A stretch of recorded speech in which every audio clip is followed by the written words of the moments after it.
লোভী শিয়াল। এক ঘন সবুজ জঙ্গলে এক শিয়াল থাকতো। একদিন সে খুব ক্ষুধার্ত হয়ে খাবারের খোঁজে জঙ্গলের পথে পথে ঘুরছিল।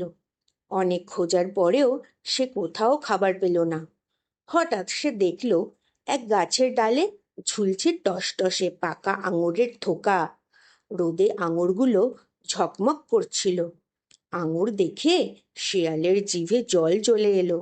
সে ভাবল, এই আঙুরগুলো খেতে পারলে আমার ক্ষুধা মিটে যাবে। শিয়াল তখন আঙুর পাড়ার জন্য লাফ দিল, কিন্তু আঙুর ছিল অনেক উঁচুতে। সে আবার লাফ দিল, আবার চেষ্টা করলো। বারবার চেষ্টা করেও সে আঙুরের কাছে পৌঁছতে পারল না। অনেকক্ষণ লাফাতে লাফাতে সে ক্লান্ত হয়ে গেল। তবুও লোভে পড়ে সে আবার চেষ্টা করলো, কিন্তু এবারও ব্যর্থ হলো। শেষে শিয়াল রেগে গিয়ে বলল, এই আঙুর তো টক, এগুলো খাওয়ারই যোগ্য নয়। এই কথা বলে সে মুখ ঘুরিয়ে সেখান থেকে চলে গেল। কিন্তু মনে মনে সে জানতো, সে আঙুর পায়নি বলে এমন কথা বলছে।